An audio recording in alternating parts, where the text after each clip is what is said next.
Normally, I don't like dealing in absolutes. However, I am extremely confident in saying that this is the most gangster supply sergeant of all time.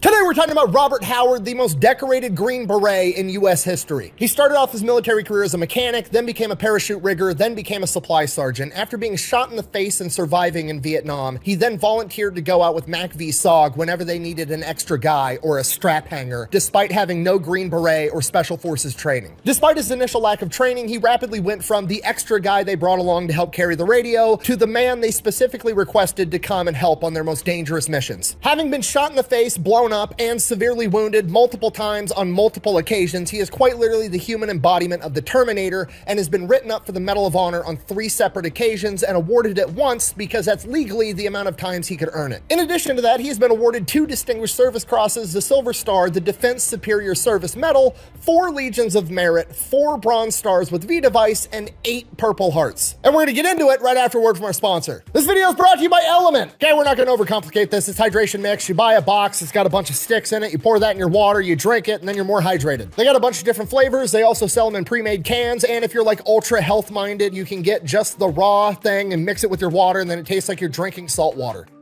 Because you are. Element's legitimately one of the few products that I approached to see if they would sponsor me because I actually used their product beforehand, and to be honest with you, I just wanted a bunch of it for free. Let's read the ingredient list together. Okay, I actually know all of these words. Salt, citric acid, magnesium, potassium, natural flavors, stevia extract. That's it. Okay, there's no artificial dyes, so RFK's happy, the brainworms are mad. It's fantastic. On top of that, it's used by all kinds of professional athletes in the NBA, the NHL, the Olympics, and all other kinds of stuff, which it raises the obvious question, why are they sponsoring a guy known as the Fat Electrician on the internet? And the obvious answer is, well, I'm known for drinking copious amounts of alcohol on the internet, including at the Pentagon.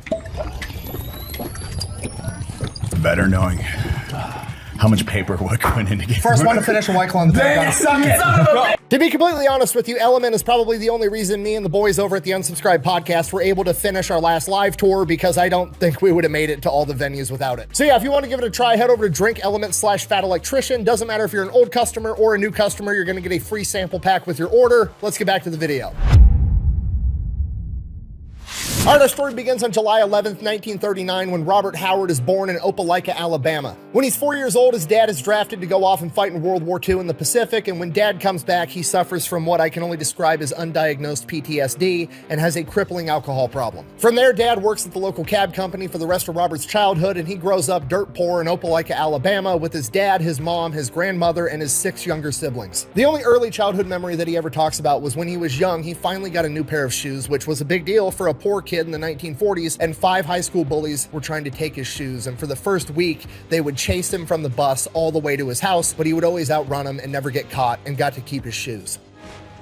That boy sure is a running fool. After seeing this, his grandmother pulled him aside and said, "Robert, you don't run away from your problems, you run towards them." The very next day, he comes back home from school beat up, but he still had his shoes. From here, Robert continues to grow up, and he is pretty much a brick shithouse of a young man, being 6 foot tall, 170 pounds, extremely athletic, and good at sports. Despite that, he drops out of high school to help his family make money and goes to work with dad at the cab company. When he's 17 years old, he gets his GED and then wants to enlist in the military. Dad is furious, doesn't want his son to enlist, wants him to go off, get a normal job, lead a normal life. Robert basically just comes to him and is like, "Look, I'm 17, I need your signature to let me go join the military, but I'm gonna do it in a year anyways if you say no, so you might as well just let me do it now." Dad agrees, signs the paperwork. Robert ships off to basic training. Crushes basic, crushes AIT, no problem whatsoever, ends up getting stationed at Fort Hood, and he is a mechanic because of his experience at the cab company. Now that sounds all good and fine, but this isn't what Robert wanted. Robert grew up watching propaganda from World War II and the Korean War. He wanted to go off and become a paratrooper, and now he's stuck inside the motor pool doing maintenance on a bunch of military vehicles. This is just, it's not what he wanted. But he's trapped, there's nothing he can do. So he basically just lives it up. He's, you know, a lower enlisted private than a specialist. He's partying, he's drinking too much, he's going out with his friends. He's not really doing anything to advance his military career. After a couple of years of doing that, his re-enlistment's starting to come up, and his sergeant pulls him aside and is like, "Hey, look, if you want to stay in the army, you got to get your shit together and actually start doing stuff to advance your career. Otherwise, they're going to kick you out." So that's exactly what he does. He gets real straight-laced, quits drinking so much, quits partying so much, goes out into town, finds a nice girl by the name of Tina. They wind up getting married. From here, he turns into an excellent soldier. Then when that re-enlistment time finally comes, they want to keep him in, so he says, you know, I'll re-enlist for another 6 years, but I want it put in my contract that you're going to send me off to be a paratrooper. They agree. He gets sent off to Fort Bragg, attached to the 101st Airborne, goes through paratrooper school. Passes through that no problem, gets his jump wings, becomes a parachute rigger and a supply sergeant with the 101st Airborne. From here, his wife Tina ends up getting pregnant, and he is shortly after that sent over to France for 2 years straight, comes back home and meets his daughter for the first time when she's 18 months old. He is then home for about 45 minutes before getting sent off to Vietnam.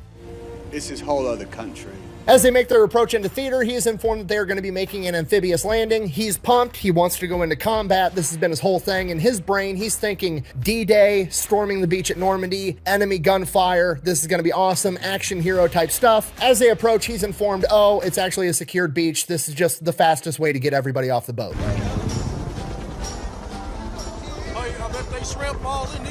So, not the excitement he was looking for, but whatever. They pull up in the Higgins boat, they drop the hatch door, he's told that they're on the beach, he steps off, full of all of his gear, 120 pounds worth of shit. He then sinks 12 feet to the ocean floor and almost drowns. From here, it's 6 weeks of just moving closer and closer towards combat, and it's just a giant nothing burger. Nothing ever happens, they're just driving the trucks closer, marching, getting to where the actual combat is. As they get closer, things start to escalate. Sometimes there's, you know, incoming mortars, sometimes there's enemy sniper fire, but really it's just kind of boring. Nothing ever happens, never sees any bad guys, nothing. And then one day they get ambushed. Nobody was expecting it. It's a giant clusterfuck. His officer in charge is kind of like panicking, doesn't know what to do. He's froze up, not giving any orders. Howard runs up to him and is like, what are we doing? What's the plan?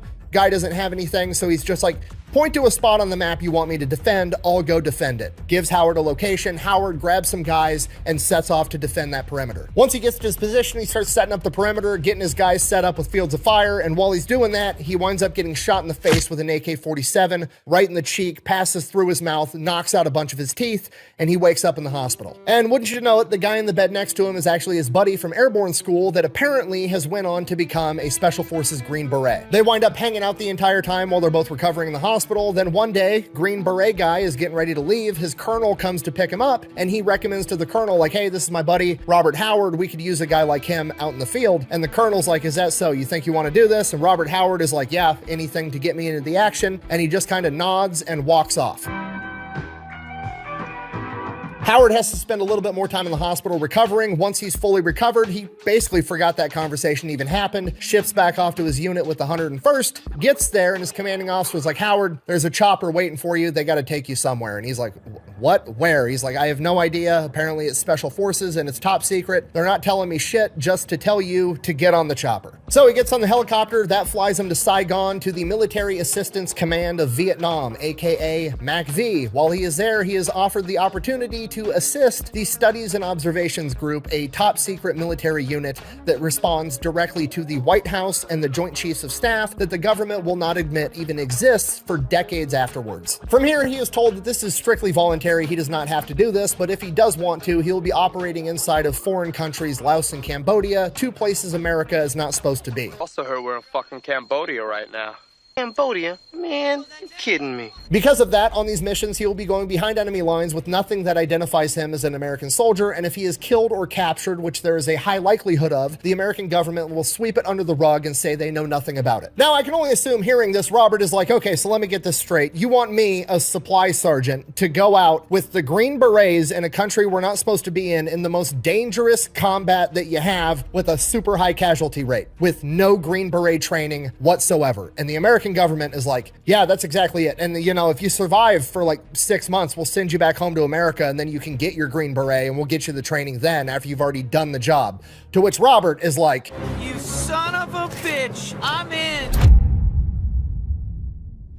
Fast forward, Robert shows up to a SOG forward operational base, and he is blown away because it is not like any other military operation he has ever seen. Robert is straight-laced, clean-shaven, right uniform, right place, right time, and everybody else on this operational base is just walking around in whatever clothes they want. They've got beards, they've got ponytails, don't look like the military professional that he's ever seen, yet these are the best operators America has to offer. Despite eventually going on to become one of these guys, he never really gives up his clean-shaven, straight-laced appearance, which, you know what, to be fair, Fucking look at him. If I looked like that, I wouldn't give up my clean-shaven look either, okay? Look at his jawline. Homie could get in a katana fight with that jawline and probably win. Sorry, anyways, from here, he spends the next 6 months being the supply sergeant on the forward operational base and operating as a strap hanger. Strap hanger is just the term for like, hey, we've got a group of SOG guys going out. They need an extra volunteer to help carry the radio and just do what they're told. Robert starts doing a ton of that. And to be honest, during this period of time, we don't have many specifics outside of that for multiple reasons. Everything's top secret. A lot of the MACV SOG documents were destroyed after Vietnam,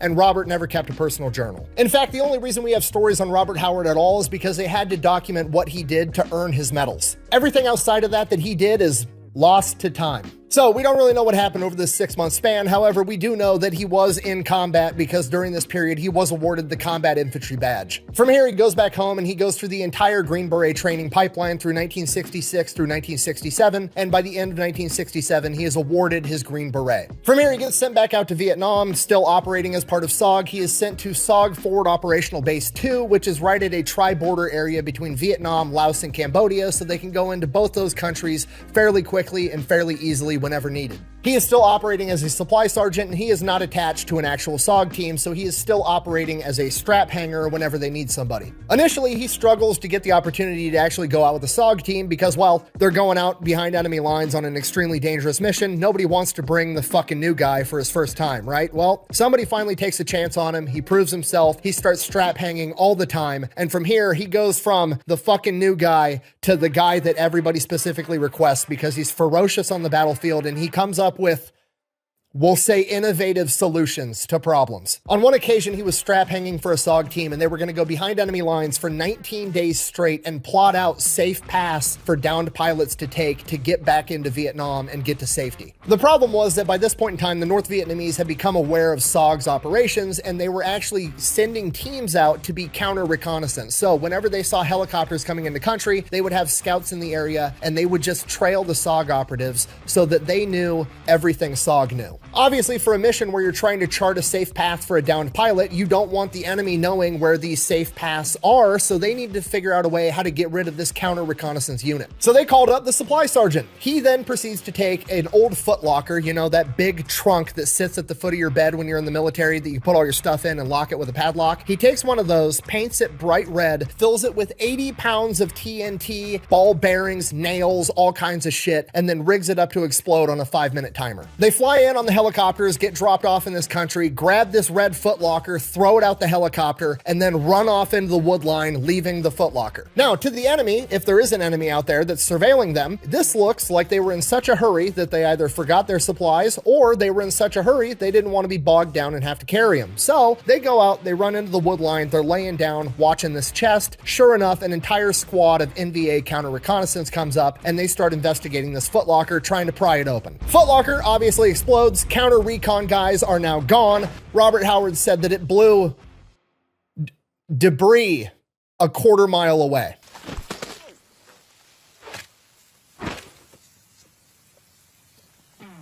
On another occasion, he was part of a hatchet force, which was a team that was actually supposed to go out and engage the enemy, and he thought it would be a good idea to run up next to a troop transport truck full of NVA soldiers. He then rigged up a claymore to explode and hucked it in the back before diving in the ditch and blowing up the entire truck. One of the SOG team leaders that he strap hung for consistently later described him as, and I quote, "I never saw him show any fear whatsoever. He'd do anything you wanted him to do." Dude was literally the Terminator. I'm a cybernetic organism, living tissue over a metal endoskeleton.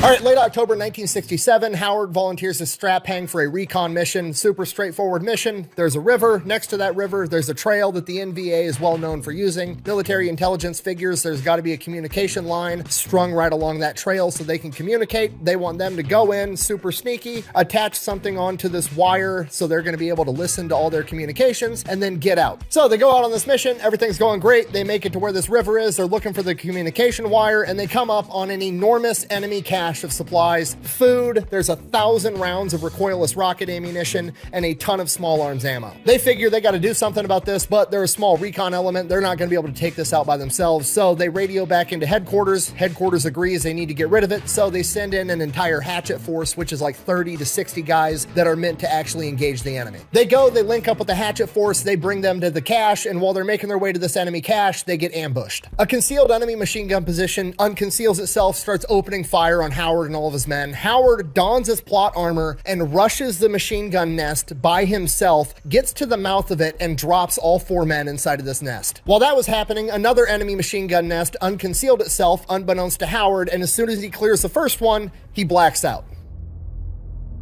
He got lit up by that second machine gun nest, and when he comes to, he's shot through his left shoulder, he's got a broken clavicle, and he's got blood all over his face. He was just shot in the face again. In hindsight, he thinks it was a ricochet because it didn't penetrate his actual skull. Regardless, he's not doing that great. So he lays there and waits for the medic to come help him out. No, I'm just kidding. He starts crawling towards the other enemy machine gun nest after being shot, and he starts making his way there, and then he starts taking fairly accurate fire from an enemy marksman off in the distance, grabs his CAR-15, returns fire, kills that guy, continues crawling to the enemy machine gun nest, gets right up to the mouth of it, and hits it with a grenade. From here, he runs back to his men, makes it to cover, and they start getting lit up by that first machine gun nest all over again. More bad guys have spawned from the jungle and manned this gun all over again. Made a mistake, left the machine gun operable, not about to make that mistake again. Looks to one of his men, says, "Give me that rocket launcher." Hands Bob the rocket launcher. Bob pops up out of the ditch, fires a rocket launcher directly at this nest, blows the entire thing up. From here, the hatchet force and everybody else moves in. They burn all the food, they blow up all the ammunition, they exfil, they get extracted by helicopter. Bob gets sent off to the hospital. Bob gets patched up at the hospital, gets out of the hospital, gets in a helicopter. They fly him to MacVSOG headquarters with one other guy that was there that apparently did exceptional things in the battle as well. And they go into a meeting with General Westmoreland, the 4-star general that is in command of all of SOG. Westmoreland then sits him down, tells him that that was one of the biggest enemy caches they've ever found, and that this mission was an enormous success, and both of them performed incredibly, and basically does like the Godfather Mafia move of like, I owe you one. What do you guys want? First guy tells General Westmoreland he wants to get commissioned as an officer and go off to flight school because he wants to be a pilot. General Westmoreland's like, done. Turns to Howard. What do you want? Robert Howard looks him right in the eye and says, I just want to continue my combat duty. I live for this shit! From here, Bob gets back to SOB2, continues his duties as a supply sergeant, and the base commander informs him that he has written him up for the Medal of Honor. He would not wind up getting awarded it, though. It would get downgraded to a Distinguished Service Cross. Second week of December, they think they know where a battalion headquarters is for the NVA. They want to send in a big team and take them out. Basically, they're going to send in a team, get eyes on headquarters, call in an accurate airstrike, blow the entire thing up. That being said, they're expecting heavy contact. Going to be a super dangerous mission. Call in the supply sergeant. So they go in, they get inserted miles and miles from where they think this headquarters actually is because they want to be able to sneak up through the jungle. As soon as the helicopters touch down, they get ambushed. During this ambush, Bob ends up getting shot through the right shoulder and getting his forearm sliced up from shrapnel. Despite that, they fight off this ambush and Bob refuses to get extracted. According to him, it wasn't that bad and he didn't want to be the reason they ended the mission. I am a machine. From here, mind you, after being shot and hit with shrapnel and getting attacked by an ambush, they then proceed to walk 2 days through the jungle to get to where they think this battalion headquarters is. So Bob and the other 9 guys in this 10-man element make it to where they think it's at. The headquarters is there. They start observing, they're looking around, they're seeing what's going on, they're watching everybody, getting intel. And they come to the realization, this isn't 1 battalion, it's 2. It is now 1,000 versus 10. But that's okay, it's not a big deal. They're not trying to engage the enemy in a 10 versus 1,000 battle. They're just there to call in the airstrike, which is exactly what they do. They call in the airstrike, a bunch of enemy soldiers take off running into the wood line, abandoning their HQ. They blow the HQ all to shit, at which point the airstrike is done and Bob's looking around like, they fucking missed some. So Bob goes in there, brings the other 9 guys with him, and they burn down all the rest of the buildings and tents and blow up the rest of the supplies. Then they hightail it out of there. As they're headed back to the extraction point, they run into a bunch of the soldiers that had abandoned their HQ, and they adopt a defensive position, get in a huge firefight. Over the course of this firefight, Howard and other estimates say somewhere between 30 and 40 NVA were killed. Helicopters show up to pick them up, everybody starts boarding the plane, and wouldn't you know it, Bob, aka the only guy that's been fucking shot and blown up, is the last one to get on the helicopter. A few days later, on December 10th, Bob would be awarded the Bronze Star with V device for his actions during this mission. From here, Bob gets patched up, goes back to being supply sergeant on SOB-2, continues going out on strap hanger missions. Like I said earlier, we don't really know the details of every single mission because all the documents were destroyed, and we only know the accounts of the missions where he earned a major medal. The next of which would come on May 14th, 1968. He goes out on a mission, they wind up getting ambushed. During the battle, Bob gets shot in the left shoulder, the right leg, and he gets blown up and has shrapnel all over him. Despite that, none of it pierces the plot armor. He continues to fight through the ambush. After the ambush is over, he gets medevaced and sent back to the field hospital. His wounds are too serious for the field hospital, so they have to send him to Japan to a specialized hospital against his will. He recovers in Japan until he's stable enough for the flight back home to America. He is then sent to Fort Bragg. While in Fort Bragg recovering, his wife comes up from Texas with his daughters, and they're living in temporary housing, and one day he gets notified that he has to come to some award ceremony. Some fancy general's giving out a bunch of awards to a bunch of people that have earned him, so he tells his wife, like, hey, we got to go to this award ceremony, and she's like, oh, are you getting an award? And he's like, yeah, I'm getting an award or two or whatever. So they show up to this award ceremony. The general's calling people up, giving out awards. And like, if you've never been to a military award ceremony, if you get an award, they read the entire citation for why you're awarded the award. They give it to you, shake hands, salute, yada, yada. Robert Howard's turn rolls around. He goes up there in front of the general, and the general then has to award and read the citation for 3 Purple Hearts, 3 Army Accommodation Medals, a Bronze Star with V device, and a Distinguished Service Cross, all back to back to back. Oh, is that it? It's like a 45-minute affair of a general just reading to a crowd of people the stories of Bob basically being the main character. And the entire time, presumably his wife and daughters are sitting in the crowd like, I had no idea I was married to fucking Rambo.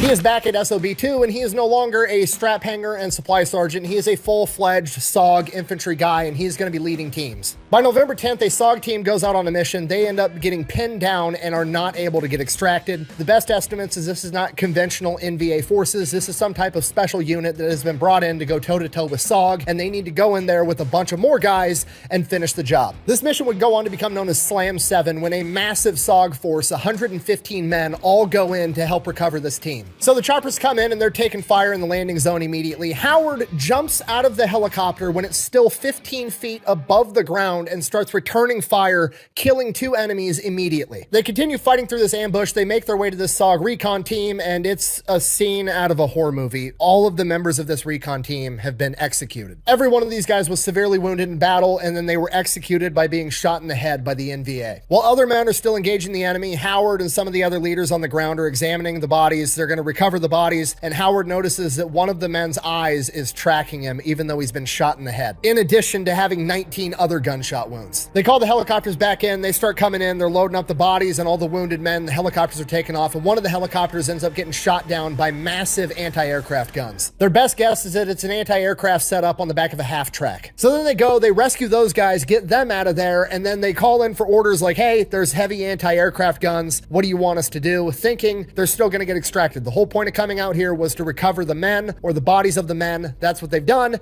Time to leave. Chain of command says you need to take out the anti-aircraft guns. You don't know where it came from, go find them and take them out. Son of a bitch. Okay, this just turned into an overnight operation. They bed down for the night. They get ambushed in the middle of the night with grenades and mortars, one of which peppers Howard's entire backside with shrapnel. Howard then calls in air support, orders his men to only return fire with 40mm grenade launchers because that's not going to give off a muzzle flash, giving the enemy their position. Airstrike comes in, the NVA leaves, they're cool for the rest of the night. The next day, this massive element of about 100 men now is still moving, looking for these anti-aircraft guns, and the entire time they're just thinking like, this is too big of an element, we're too far behind enemy lines, this is a horrible idea. Day after that, they're completely out of supplies. They need food, they need water, they need more ammunition. None of these guys were planning on this being a multi-day operation. So they call in a supply drop, they get the supplies, they got food, they got water, they got ammo. The only problem is they're behind enemy lines, and now the enemy has a general idea where they're at because they saw the supply drop. They get surrounded by the NVA, they have to hunker down, a massive firefight ensues, and they have to call for extraction or they're all gonna die. Helicopters start showing up, they're getting the wounded on board first, they're starting to get some guys out of there, and then like the third helicopter gets shot down, and now they have to go rescue those guys too. So Howard leads a team and they go rescue the crew from the downed chopper, get them back while they're still loading choppers and getting people out of here. Remember, they got 100 guys and you can only fit so many on a helicopter. They're trying to coordinate the choppers landing in between waves of NVA attack. That way the choppers aren't getting shot down while they're in this massive firefight. And as time passes, it starts to get dark out and they're going to have to be out there overnight. Howard and the remaining men on the ground are basically stuck there fighting all night long. However, they get a ton of air support. They've got A-10 Sky Raiders dropping napalm. They even get a C-47 Spooky gunship, which is the predecessor to the AC-130. Literally a cargo plane that a bunch of grunts just cut the sides out of, and mounted artillery and miniguns that just circles around them, mowing down anything that tries to get near them all night long. During this night, Howard gets hit with another grenade and has more shrapnel inside of him, which he's pretty much more shrapnel than Guy at this point. I am Iron Man. Finally, morning comes around. It's foggy as shit out. The battle's died down. It's really looking like they're going to make it out of this alive. And through the fog, there's two silhouettes coming towards them with their hands in the air, and it's two NVA soldiers. Howard and the commanding officer both yell, "Don't shoot," because if they're surrendering, we want to take them in for intel, because very few NVA soldiers have been captured to gain intel. Unfortunately, with this massive SOG element, there was a large contingency of indigenous people that were fighting alongside SOG, and those guys did not listen and shot both of them immediately. At this point, Howard's pissed, the commanding officer's pissed off, and they're just like, fuck. They're waiting on the choppers to come, and after a couple of minutes, another silhouette comes walking forward with his hands up. It's another NVA trying to surrender, and before anybody can react, Howard jumps up and sprints at the guy and literally picks him off the ground, throws him down, makes sure he doesn't have anything on him, and then carries him back into their position. From here, they get extracted, they make it out. Howard actually has to go to a bigger hospital because the little aid station on their fob isn't big enough to handle his injuries, so he gets sent off to the hospital. While he's there, he finds out that that is only one of 3 NVA that have been captured by SOG in years. And the intel that they gained from him led to 9 successful bombings of NVA bases. For this, he was again written up for the Medal of Honor, but it was downgraded to a Silver Star and a Purple Heart. While at this hospital on a larger base, Bob Howard decided to do Bob Howard stuff, and he didn't like the food in the hospital, so in his hospital pajamas, he leaves the hospital and just goes to a normal chow hall. While he's at this chow hall, 2 Vietnamese on a moped pull up and throw a grenade into the crowd of soldiers. Everybody freaks out, everybody's diving, nobody knows what to do. The MP that's standing there with a gun, because he's the only guy with a gun right now, is just like locked up, not knowing what to do. Howard, in his hospital pajamas, grabs the M16 from the MP, gets down in a prone position, shoots the passenger off the moped, causing the driver to crash, and then chases down the moped, confronts the driver, they get into an altercation, and he shoots that guy too. He then walks back to the chow hall, hands the rifle back to the MP, and finishes his lunch. So Howard recovers, gets back to SOB2, starts going out on missions again. His next big mission is to go out and recover a SOG operative that is MIA from a previous mission. So they go in with helicopters, and as soon as the helicopters come out, they start getting lit up by enemy gunfire. It's an ambush. They are using this guy as bait. Howard ends up making it out of the helicopter. He estimates that there was probably 2 platoons launching this ambush, and in the first opening seconds, 8 NVA soldiers got killed. In the opening minutes of this battle, Howard gets hit with an enemy grenade up close. It launches him 10 feet down a hill, and he is now unconscious. When he finally comes to, he wakes up and he sees red. Not like he sees red, he's angry and he just drank a Monster Energy drink and his name's Kyle and he sees a bunch of drywall red. No, like that's the only thing he sees is the color red, and for a minute he freaks out thinking he's been blinded. He still hears gunshots and explosions going off all around him. All hell's breaking loose. He has no idea how long he's been unconscious. He starts wiping his eyes and they're just caked with blood. He's bleeding all over the place and his vision starts finally coming back. He reaches for his gun. It's been blown up by the grenade. It's completely worthless. He goes to stand up. He can't. He shattered one of his ankles. So he is now behind enemy lines in the middle of a gunfight, blown up, can't walk, and has no gun. And then he hears screaming and smells burning flesh. All the rest of the men that aren't injured have made their way into the wood line off of the landing zone, and there is now an NVA soldier that is going to all of the wounded men, mostly indigenous guys, and Robert Howard, and he is walking up to them with a flamethrower and burning them alive. At this point, Howard knows he's fucked. He's about to get burned alive, so he starts digging around for anything he has on him that's going to be helpful. He ends up finding a frag grenade. His hands are so messed up, he can't really use his fingers yet with a lot of dexterity. So he's fighting, trying to get his fingers in, and he manages to pull the pin on this grenade, and he's holding the spoon down, and he figures, you know, I'll blow myself up rather than get cooked. But he waits. He's in some tall grass. Maybe this guy isn't going to see him and he's not going to have to blow himself up. So that's what he does. He just waits there, holding this grenade spoon down so it doesn't blow up. He's got the pin in the other hand. In case he gets lucky, he can shove that back in and it's all good. And he waits and he waits, and eventually the flamethrower walks up right in front of him. And he is right there, and him and the flamethrower lock eyes, and the flamethrower sees that Howard's holding a grenade, and that dude's got a flamethrower attached to his fucking back. If Howard lets it go, Howard's taking this guy with him, and he knows it. And Howard, with his dark veteran sense of humor, all he can think to himself is, fucking gotcha. And this flamethrower and Howard are just looking at each other right in the eyes. Howard's got this big shit-eating grin on his face like, I'm gonna take you with me. And eventually the flamethrower just kind of nods and starts to step backwards. And as soon as that happens, the SOG guys in the tree line see the flamethrower and start shooting at him, and he takes off running into the tree line. Howard throws the grenade after him, has no idea if he hit the guy or not, turns around and starts crawling towards his men. And the crazy part, in his head, he wasn't thinking, I need to get to my guys to get help for me. In his head, he was thinking, I gotta get to my guys, they need my help. Which is the most main character energy shit ever. On his way there, he comes across his lieutenant, who's alive, but in worse shape than he is, really shot up. And he gets his web gear off, throws that next to him, and starts rendering first aid. And then an enemy bullet hits the LT's web gear and detonates the ammunition inside of it, launching Howard and the LT all over again. He loses consciousness. He comes to, crawls back over to the lieutenant, and starts dragging him towards the men. Finally gets to his group of guys. It's not everybody. There's only 8 guys there, plus Howard and the LT. Everybody else is scattered out throughout the battlefield. Howard takes the LT's radio, starts calling in airstrikes, tells one of the men to hand him a gun. They toss him a 1911, not wanting to give up their own rifle. De-atomizer. That's what I'm talking about. Noisy cricket.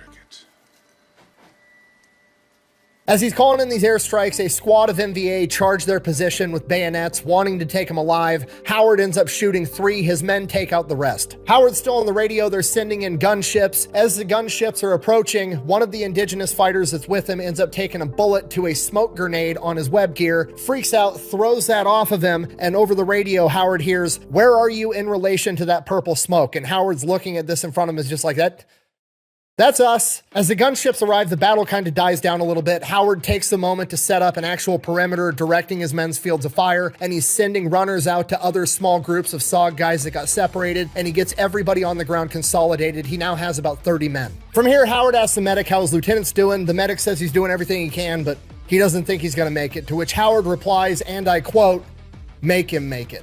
Howard then brings in all the able-bodied men that he has them consolidate ammunition, and then pretty much just tells them how it is. We're not moving anymore. We're going to stay right here. You're going to fight or you're going to die, and if you try to run, I will shoot you myself. Everyone fights, no one quits. If you don't do your job, I'll shoot you. He then directs his men where to place claymores and asks his men if anybody has strobe lights, collects all the strobe lights that they have, and crawls around their perimeter and places the strobe lights in place before crawling back to the center to man the radio. Once back at the radio, he tells headquarters that his perimeter is marked and they need to shoot pretty much everywhere that isn't inside of this triangle. They tell him the Huey gunships are 15 minutes out. He doesn't have 15 minutes. The NVA just launched another major attack. The only thing they have right now is a Cessna 01 Bird Dog circling overhead, mostly there to help coordinate airstrikes, but it does have 4 white phosphorus rockets on board. It's not a lot, but it's better than nothing. Robert tells them exactly where to fire these rockets. They fly by, fire the 4 white phosphorus rockets, and repel this wave of the attack. The 01 Bird Dog pilot then radios down to Robert, "That's all we've got," to which Robert replies, "You got an M16 up there?" And they're like, "Yeah." He goes, "Fly by and drop it off. I need one." So now at least he's got a gun and he's got to survive another 10 minutes before the Huey gunships get there. NVA launches another attack. This time they're trying to come through a creek bed. Robert directs his men to use 40mm grenades and just start lobbing them into this creek bed and repels that wave of the attack. The next wave comes. This time they're coming towards the same place that Robert had all of his men place all the claymores. They let him get up close, detonate the claymores, repel that wave. Finally, the Huey gunships show up, but it's getting dark out. They can't see much, so Howard has to direct their fire from the radio on the ground. And this goes on for hours. When the Hueys run out of fuel and ammunition, they get cycled out with a Moonbeam gunship. And when that runs out of fuel and ammunition, they bring in F-3 Phantoms. They're just cycling out whatever aircraft they have to get Howard the fire support that he needs. And the entire time he is on the ground background directing their fire. He is quite literally like an orchestra conductor guiding a symphony of destruction all around him. And this goes on for 4 hours before Howard gets word that Hueys are on their way to come extract him. The first Huey shows up, they get it loaded up with wounded, dead, and indigenous fighters. Howard, even though he's injured, refuses to leave the combat zone. First Huey takes off, second Huey lands. More men get loaded on that Huey. Again, Howard refuses to leave. He is the highest ranking man on the ground, and he is going to be the last one out. After the second Huey leaves, it is now just Howard, 2 other SOG guys, and 2 indigenous fighters. As the third and final Huey pulls up, they get the 2 indigenous on board. 1 SOG guy hops in the helicopter as Howard and the remaining SOG guy get into an argument right at the helicopter. Howard has just seen the dead body of his lieutenant off in the distance. He was originally loaded on the first helicopter, and because he had passed, some of the indigenous fighters decided they were going to throw his corpse out of the helicopter to lighten the load so the helicopter could get out of there faster. Robert Howard is not about to leave his lieutenant out there. The other SOG guy in the helicopter hops out, and the 3 of them go out, retrieve his body, drag it back to the helicopter, get him loaded up. The other 2 SOG guys get loaded in the helicopter and then pull Howard into the helicopter as he is the last man out. From here, Howard is immediately shipped off to a hospital in Saigon to be treated for his injuries. The chain of command then debriefs all of the remaining men that they have, and pretty much everybody has the same story. They all would have died if it weren't for the leadership of Robert Howard. The men on the ground were credited with 25 to 50 kills, and the airstrikes directed by Robert Howard were credited with at least 50, most likely more. For this, Robert Howard is awarded a 2nd Distinguished Service Cross and written up for the Medal of Honor for a 3rd time. After the debriefs, a couple of days go by. Nobody's really expecting to see Robert Howard anytime soon. If ever again, he might be going home for good after the extent of his injuries. And sure enough, like 4 days later, he shows up in hospital pajamas to SOB2. He was apparently satisfied with how much he had recovered in 3 days and thought the medics on SOB2 could handle the remainder of his recovery. So he went AWOL from the hospital, hitched a ride back to SOB2, and he's planning on going back out on missions already. I know I've already said this, but the dude is literally the Terminator. He can't be stopped.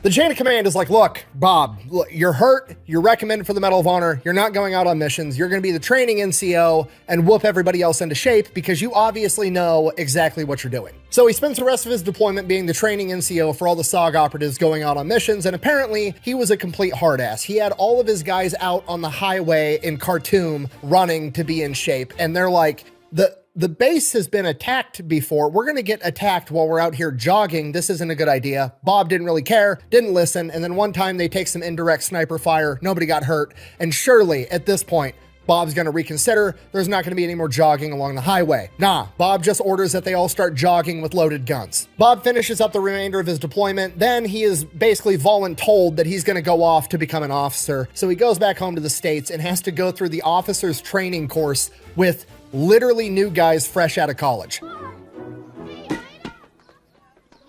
out! Doyle rules!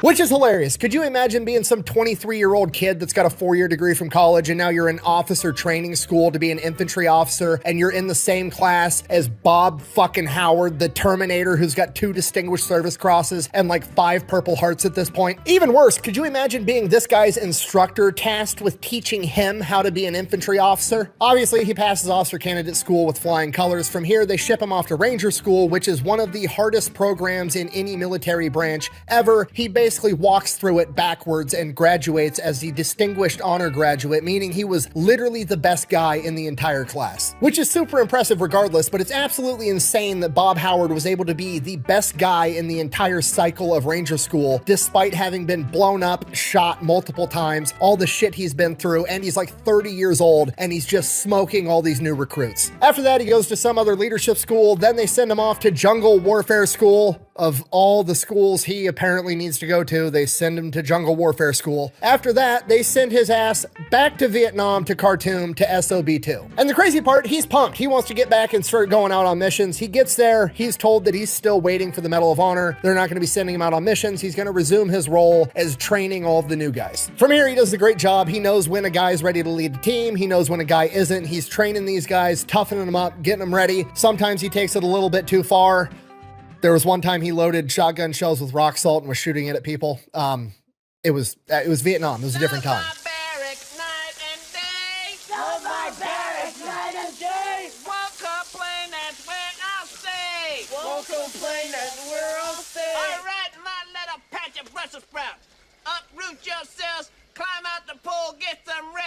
Tomorrow, lady, we gonna start the hard stuff. So he didn't get to go out on missions, but he still did get to see some action because multiple times while he was there, SOB-2 was attacked and he got to help defend it. On one of these occasions, he would actually be shot in the heel during the opening portion of the battle. Bob, being Bob, doesn't really give a shit, just bounces right off his plot armor. He starts directing men and leading the defense of the compound. And as he's doing his thing, some specialist comes running up to him and is like, Bob, you got a phone call. And he's like, motherfucker, I'm kind of busy right now. We're defending the compound. And he's like, but it's General Westmoreland. And he's like, what does he want? I mean, does he know that we're under attack right now? What's the deal? He goes, no, but he wants to talk to you. You need to go talk to him right now. So he's like, fuck, okay. So he like limps across the base, gets over to the phone. Bob answers the phone. He's like, hello. And General Westmoreland's like, Bob, how are you? And he's like, I'm good. My foot kind of hurts. I'm a little bit busy.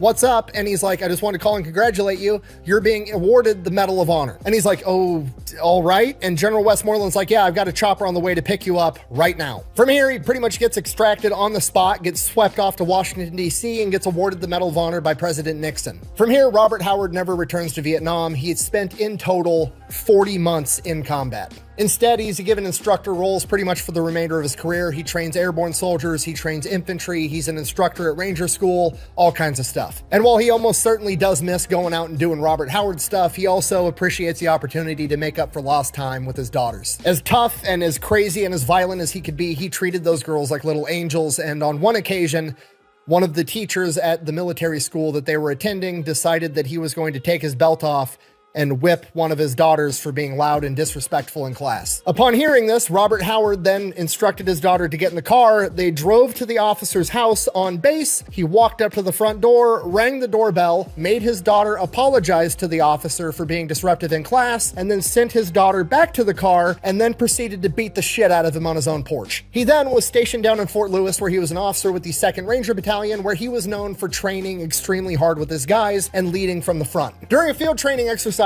they were going to jump out of a plane, simulating an airborne mission, and then they were going to pack their shit up and road march 26 miles. Upon jumping out of the plane, Robert Howard's chute doesn't open properly, and he hits the ground at twice the speed he's supposed to. The medics overseeing the LZ run up, assuming that this guy is dead, only to find Robert Howard packing up his chute. He looks over at the medics and says, if this shit gets any harder, I'm gonna quit. He then proceeds to finish the 26-mile road march. How you doing? I'm back, motherfucker! Okay, Robert Howard might be the biggest badass I've ever covered, which is saying an awful lot. I've never seen plot armor this thick. It's absolutely insane. He continues to serve in the military in multiple roles until finally retiring in 1992 after 36 years in service at the rank of colonel. He would then pass away at the age of 70 in 2009, and that is a story of Robert Howard, the most gangster supply sergeant of all time, the most decorated Green Beret of all time, and quite literally the human embodiment of the Terminator. Thank you for watching. Best way to support the channel is go buy some merch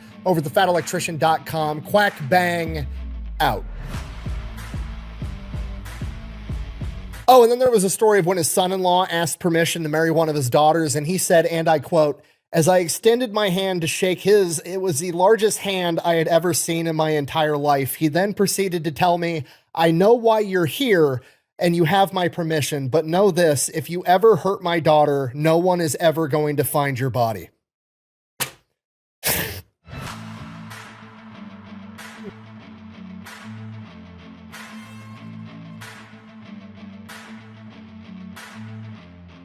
I was down at the bottom of the hill, and there was a medic, a sergeant named Brown, who got shot up pretty bad. But he come over to me, and I said, is the lieutenant still alive? And he said, yes. He said, we've got him down. He said, I've got an IV in him, but I don't think he's going to make it. I said, make him make it. I said, you keep that lieutenant alive.